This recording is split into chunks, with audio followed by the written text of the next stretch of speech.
Hey guys, today we have something pretty special. This is the all-new model kit for the Galileo shuttlecraft. This has been made by Polar Lights and it's going to be out in stores in just the next few weeks. So the Galileo shuttlecraft, pretty nostalgic of a subject, straight from the original series. Now this model kit actually has a little bit of history to it.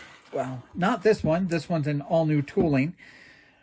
But the Galileo shuttlecraft was first made into a model kit all the way back in 1974.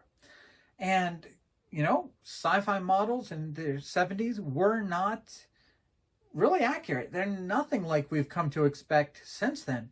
So there were a handful of problems. It was boxy. It wasn't angled. It was missing this really significant curved portion that goes up over the top of the ship. And of course, it wouldn't be engineered for lighting or anything like that. So that model kit, while a lot of people built it, very few people were happy with the model out of the box. It was re-released a handful of times, and I believe the last time that model kit was ever produced was in 1991 for the 25th anniversary of Star Trek. It's a fan favorite, and it actually won a poll that Round 2 conducted a handful of years ago for what model people would want to see the most. And now they've delivered. We have a brand new 1/32nd scale Galileo shuttlecraft. Now we're going to open this up in just a moment, but first let's take a look at the box. We have our standardized product design. So we have Kirk up in the upper right. We have a wonderful shot of the model. And of course, a quote from our captain. They used to say if a man could fly, he'd have wings. But he did fly. He discovered he had to. There's a couple shots of the model. And of course, a reminder that you can get the Enterprise in a separate kit as well. Some more shots of the model. And a couple shots of the show to show you how it was seen. There's our decal sheet. We're going to take a close look at that in just a moment. On the back of the box, we have 58 parts. It is going to be 11 inches long. Once again, ideal for lighting. We'll see how good it is as we build it up. A couple new features here. We have landing gear and we have an opening access panel. The inside of our box, as we've gotten used to with Round 2, has all of our paint and decal guides. So you'll be able to see that they call out decals for a couple different places. They show you how it should be painted up. A couple more decals in there. Okay, once again, decal callouts. And a recommendation for how to cut it if you want to change which shuttlecraft you have. All right, we get some color callouts here. Gray, dark gray, silver, gold, red, white. And a couple other really good shots of the ship. And a couple callouts here for whether you build the Galileo, Galileo 2, Columbus, or Einstein, which of the call signs you should be using. All right, so obviously we get the names for the shuttle, the Galileo, Columbus, Einstein, and done in a very nice script, accurate to the way it was on the show. We get the shuttlecraft call numbers, but we also get a lot of decals for these little access panels. See how closely we can get zoomed in on here.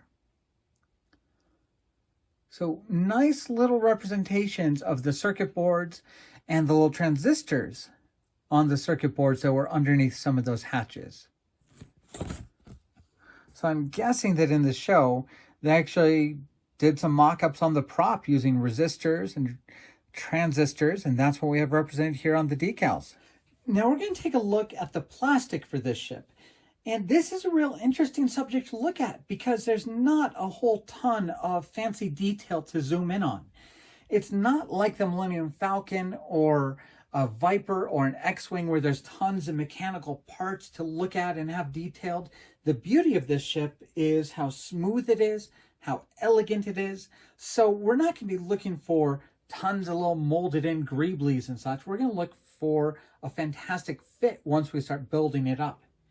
This does have what looks to be some pretty interesting construction.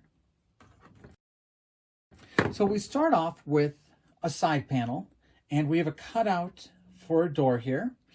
So 2 side panels, we have a front windshield, and those are going to fit into this. This is the bottom of the shuttle. So you can see the windshield's going to fit here. The side panel, the one with the hatch, is going to sit right on top of this. And then the way they're accomplishing that really nice curve that goes up across the top is it is built into the side panel. So the side panel comes up and curves over. And what they do next is you have a separate panel for the roof that's going to slot in to the inside of that curve. You can see right here we have a really nice groove that's going to sit in on. As you can tell, this is not really a snap kit. You're going to have to glue that in very delicately there. But that should give you a really nice roof and this really fantastic trademark curve curving up above it. That's going to work out really well, I think. I think that little seam is just going to be hidden along here. And you're just going to have this gorgeous, smooth surface right across the side of the shuttle. So really nice there. You can see that some of this little almost girders seem to be really well done.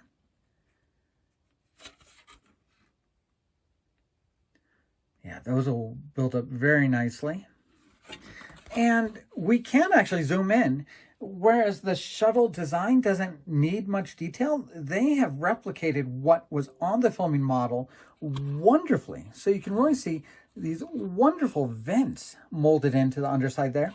And then if you look at this little square, you can see this little square actually has 4 little rivets molded in, 1 at each corner. So they really are doing great at molding in the detail that was on this filming model. You can see these little details here, the raised surface around those. So, you know, it really is a very smooth, elegant design that doesn't need a ton of greeblies, but really fantastic molding on the little details that this model, this studio model really had. So you can see wonderful ridged lines here, not just grooves, but you can actually see that those are kind of leaning back. That looks gorgeous. And the real test, as I said before, is going to be how well these fit together. We're looking for no seams, very little seams, and we're not going to know that until we actually get it built up. Here are the struts that hold those engines. I'm not sure if they're considered warp nacelles on this shuttle, but these are going to hold those nacelles underneath. And what we want to see here is that they are done in 2 halves. That's going to let you sandwich some wires in between them if you are looking to light this.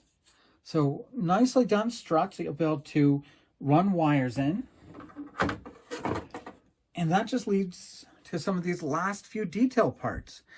We have a little part here that I believe is under an access hatch. We get some nicely done landing struts. And of course, those nacelle end caps, really nicely grooved. That'll hold a wash really well. And of course, these are very nice, very smooth. So a well-molded kit for sure. Here's another little part here. We can see a very well done vent and a very well done square here with more riveting. All right, now this is our clear parts. So we get a couple different windshield parts. We get some really nice clear domes for the front of those nacelles, and just a few other parts that we'll probably have to look for in the instructions. Now this kit's always going to be compared probably to the Runabout, which is the other commercially available shuttlecraft type thing. And that kit has always had terribly distorted windows. So it's really nice to be able to see here. We really have some crystal clear windows here. You can really see that there is no distortion, super smooth. Yeah, that is some gorgeously transparent windshields.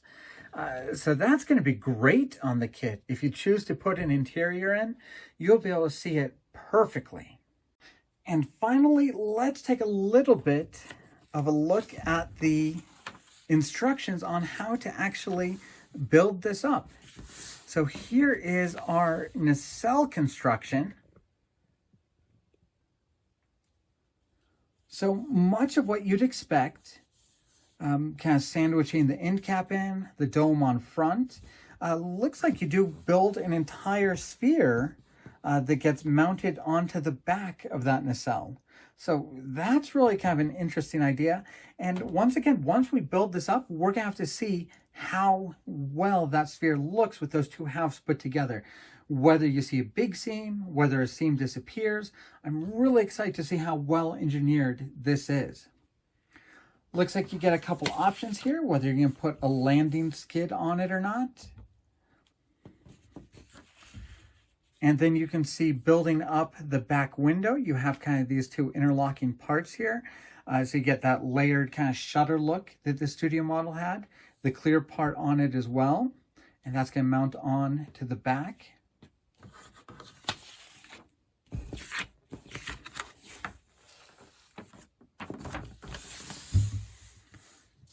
Yep, kind of just building some of the doorway in there. So this is going to be just kind of those front little, I'm guessing they must be lights. Those parts are done in clear. That's a little cutout we saw there with some a raised kind of sill around it. Looks like the little clear part that fits inside the hatch. And there's kind of the assembly we talked about before, where the sides are going to fit into that bottom part. And then the roof is going to slide in between there. So you've got that really nice hidden seam. All right, so this is always nice. They give us a little template here that can be used to create the panel lines that were present on the roof of the Galileo filming miniature. So that's a really nice thing. The other thing they could have done there would be to actually engrave them and make them recessed panel lines. And that's really not the right thing to do on this model where everything is supposed to be really smooth and elegant. They kind of probably learned their lesson on leaving those to be penciled in from the 350th TOS Enterprise. So if you want this to be really accurate, use this to kind of make yourself a template and kind of draw those panel lines in, probably just with a pencil.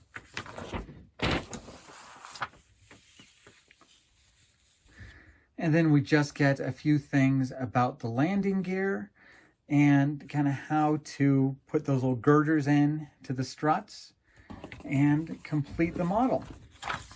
All right, so that's our unboxing of the Star Trek Galileo shuttlecraft in 1/32 scale. It's going to be about 11 inches long. We're going to start building this just in the next day or so. So we're going to have quite a few videos about how this ship builds up.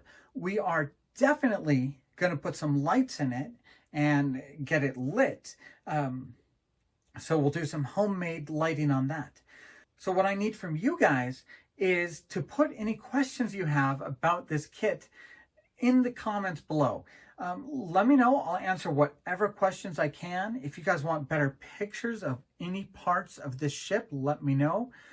These reviews and unboxings are really to help you guys plan out your builds and to help you guys figure out what you're going to do when you guys start building these model kits. You know, it really is kind of thrilling to see all the different directions that model kits go once they're released to the public and everybody starts building them and doing different things. And we love to see that. And we love being a part of it to give you guys these first initial views of the ship and to see what the kit looks like kind of built up out of box. So very excited to get started. Thank you guys for following our channel and following our builds. Thank you guys so much. We'll be back soon.